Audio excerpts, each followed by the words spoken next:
There we go. All right, well, thank you for coming tonight. I appreciate you taking time out of your busy schedules. I know that you guys are busy. Hopefully you all, if you're watching this on the recording or you're here tonight, grab a drink, grab some ice cold water. We had a storm tonight, a monsoon came through, so I actually have some rose tea that smells like our rose oil. It's like an herbal tea that I bought on our cruise in Canada, and apparently the Queen of England likes it. I bought it at the Empress Hotel. I don't know if you're familiar with that at all. So I have that to drink tonight. But we had the privilege at the Young Living Conference to have Jami Nato speak to us. And Elizabeth and I got to hear when we went to Dr. Edie's Live Your Best Beautiful Life last January. She's having it again this January, and I'm planning on going. And it's in Tennessee. I believe that's where she's going to hold it again this year. And I loved it because it was like convention, but a small group of people. Would you agree, Elizabeth? Mm.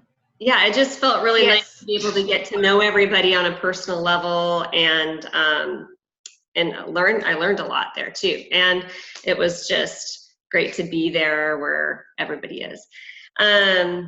So how she kind of talked about was how it's important to know your uniqueness and where that comes from and why that's so important. And we want to be able to feel confident in that why. And this could relate to any business that you have. If you have your own business, if you have a Young Living business, if you are, everybody's here for a purpose. And we all have something that, if you're a believer, that God wants you to achieve and do. And so we need to honor that uniqueness. And we need to feel confident in that, and it will transform the way that we think and we feel about the things that happen to our lives. We must ascribe things that give meaning to the hard stuff. And I know Dr. Edie talks about this a lot, how when we have something bad happen to us that we might think is bad, we put meaning to that. We give that a bad meaning, or we give that a good meaning.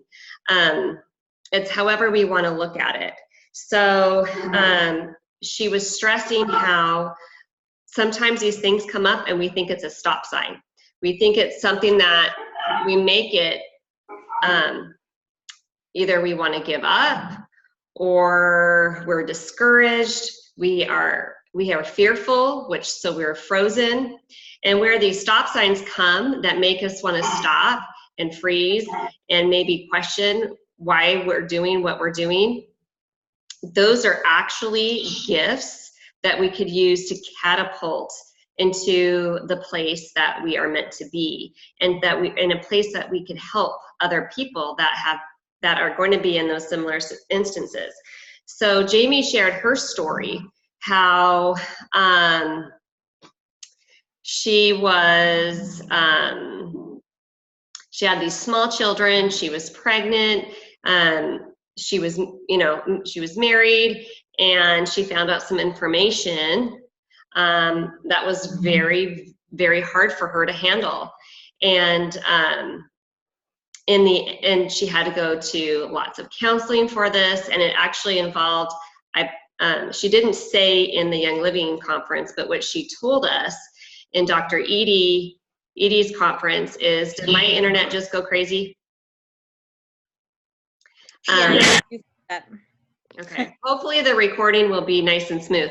But her husband actually ended up having an affair with her, on her, and she was wanting to just kind of end the relationship. She was wanting to just go crawl up into a hole in a dark room and not do anything. And she had this blog that she had, and she went to lots of counseling with her husband, and actually their relationship was better than it's ever been afterwards. They had restored this relationship, and after she was able to talk about it on her blog, And that's actually what catapulted her blog and her traffic and her influence in the world, is by her story. And so it's just super important that we look at the things that are happening in our life and think, what can I make this mean? How can I make this mean more or something better than what I'm making it? These hardships that we have that come are for our good, and they're to help us and to help us be able to help others. Like, God wants us to move through us to other people, and those troubles that we have are for that purpose. And so a stop sign should be make it a catapult. So instead of letting that freeze you, be more afraid of being in the same place that you are today than being afraid to move forward. I don't know if that was in her thing, but I read that recently about being more, like, you don't be more afraid of what won't happen, or what could happen if you don't move, like being afraid to stay in that same spot and not move forward. So she talks about how all these things in her life were breadcrumbs. You know, she mentions Hansel and Gretel, how as they were walking away into the forest and they left their home, they left breadcrumbs along the path. And we could use these breadcrumbs that we've left. We have our breadcrumbs in our life that we could go and find and pick them up and lead them back to our home. Or sometimes us as women and moms, like, we forget about the things that bring us joy because we're so stressed about other responsibilities. Like, we forgot the things that we used to love to do. And those are part of our uniqueness. And her goal for this mapping is to help us remember what those things were, so that we could find our passion and find our gifts, so that we can influence those around us for the better. And so she had this map, and it was like winding, just like, you know, you see a map with an X of where you're at and where the treasure is. And as we're going to go through a series of questions that I'm going to ask you, and I'm going to give you a minute to think about the answers to each of those, and then write them down on a piece of paper. So if you do not have a piece of paper or something to write with, go ahead and grab something. I'll give you a minute to go do that now.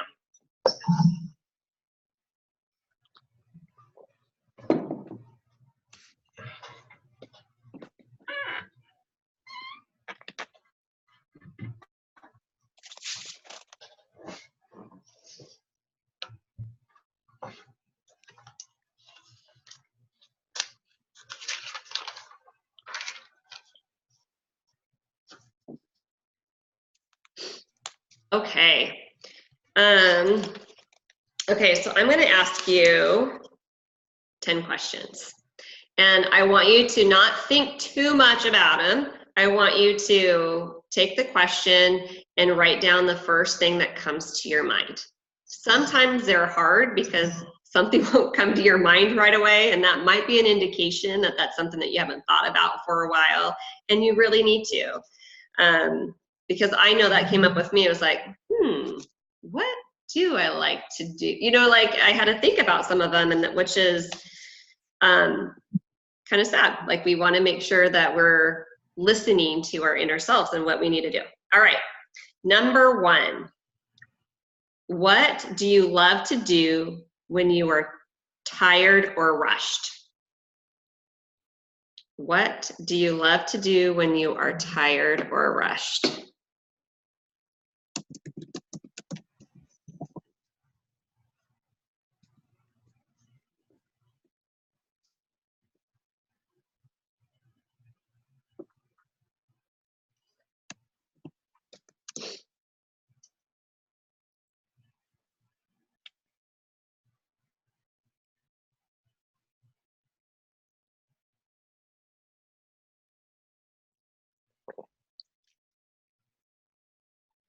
Okay, number 2.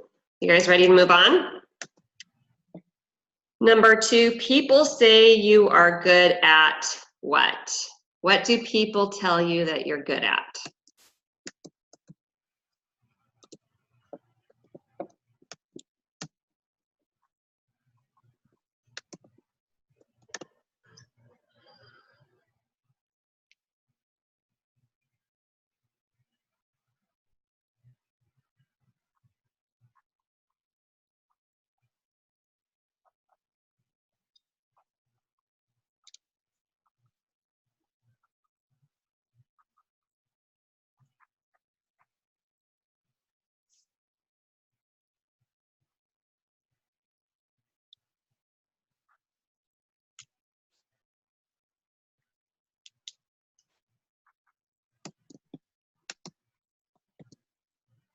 Okay, number 3, when do you feel the most joyful?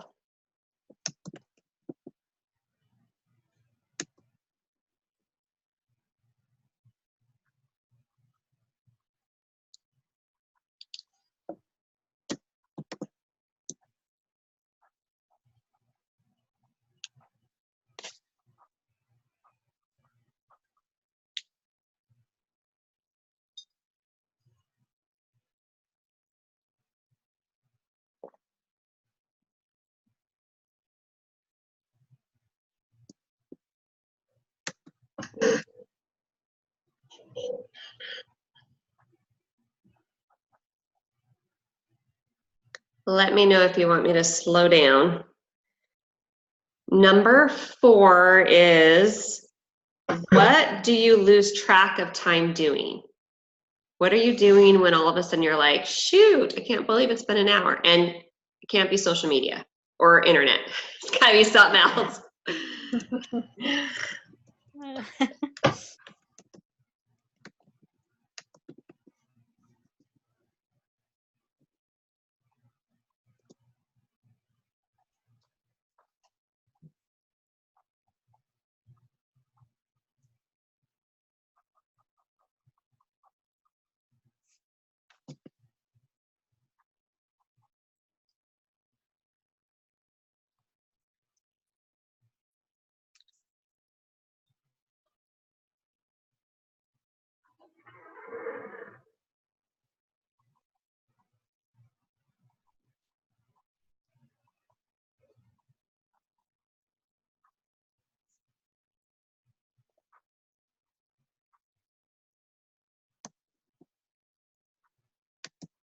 Okay, number 5. When did I feel the most, or when did you feel the most free?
All right, number 6. Imagine yourself smiling from ear to ear. Who are you with? What are you doing? And where are you? You're smiling ear to ear. Who are you with? What are you doing? And where are you?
When you were the most happiest, what were you doing?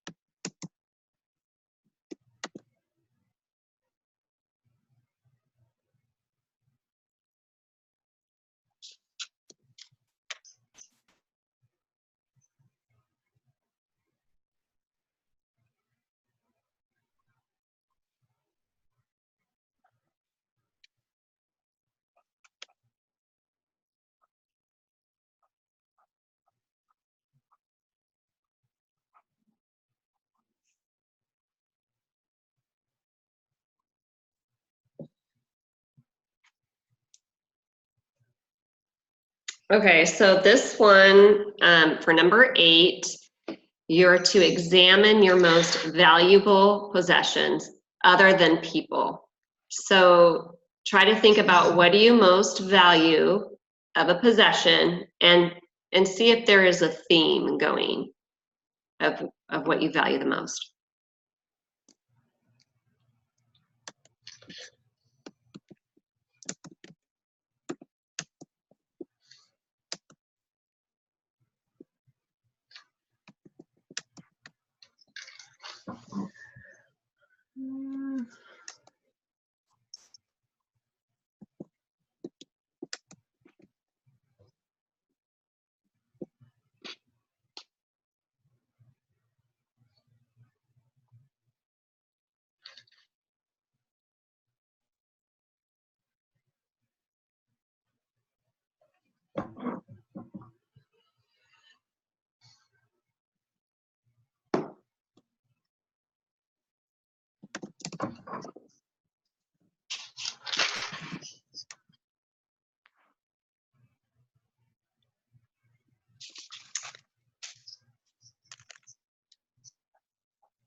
All right, number 9.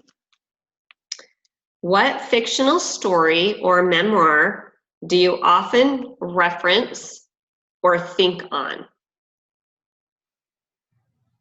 What fictional story or memoir do you often reference or think on? And what does that have to do with your story?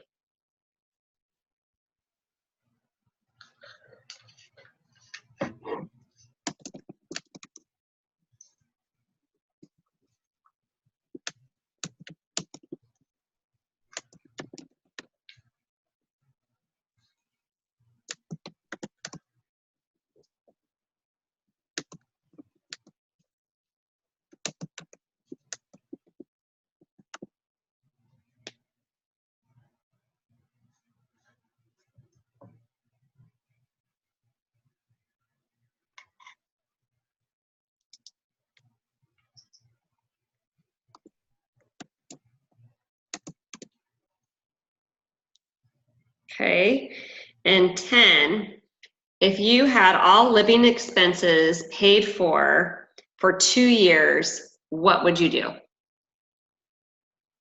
Totally and completely paid for.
Okay, so the answers to all those questions are your breadcrumbs. Hopefully later you'll get a chance to look them over and see if there has been an overall theme, if there was things in there that you noticed that you maybe should be incorporating more. You can totally see my glasses. Should be incorporating more, and then I can't see my glasses. So let me put those back on. I cannot see. I'm getting old, you guys. I can't see without. I hate mine. And they're reading glasses. I need to go get some real glasses because I really need them. But so this is your road back to you, and whatever you're doing in your life, whatever business you're doing, you want to use your uniqueness. You shouldn't be doing things the same way as somebody else because you're not the same. You have different gifts to offer to people that need you to be you. And you should welcome your story to bless you instead of fighting it. You know, she talked about how she was fighting this anger and fighting her situation, but once they went in with she went in with an open heart and walked through the fear, had counseling, graduated from counseling. That is when she was able to, she stopped fighting it and she embraced it and shared her story. And that's what she wants us to do. She wants us to take our hurt and take our pain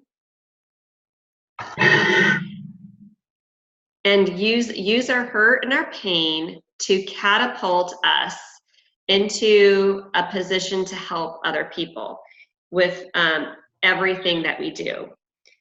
Because everything is worked for the good, right?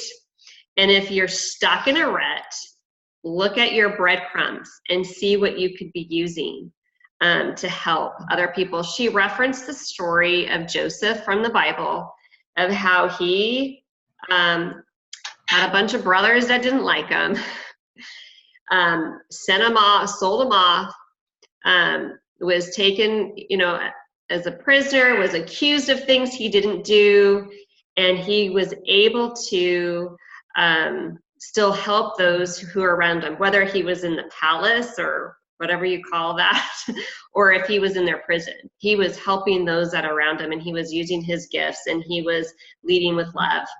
And she wanted us to lead by giving value to those who are around us, to influence them with our gifts, with our breadcrumbs, and use our pain to catapult us into a different position than we were previously.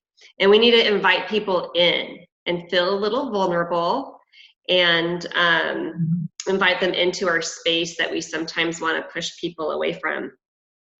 But you can't feel alive when you are burying your gifts. And if you watch Dr. Edie's little chat on the staircase in at convention, she gives a great explanation of don't bury your gifts and look at those hard things that seem hard, that don't feel like gifts, but they are gifts, and we shouldn't bury them, and we need to use them to help others.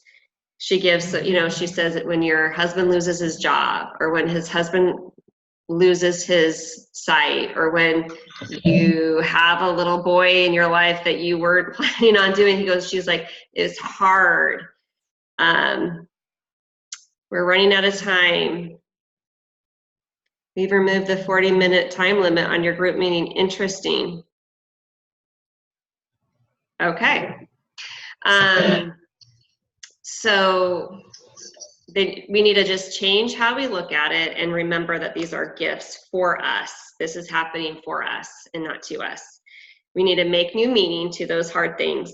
And that's also where you will find your niche. If you're looking into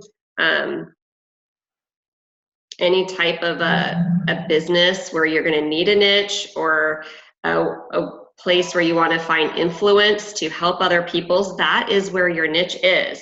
And we need to show up. We need to show up. And so that's pretty much it. We need to show up for our life, and we need to show up for others that are around us. So that is what I wanted to share with you tonight. It was just, I don't watch Jami Nato a lot on her stories. She's funny, but I don't watch her stories a lot because, you know, she's, you know, showing Target things that, but she's just, she's got a lot of good insight to give and a lot of things to teach and share people. And it's through those, she has this influence because of her pain that she went through. So hopefully you guys can benefit from that. I'm gonna go ahead and stop the recording. Did anyone have any questions really quick before I do that?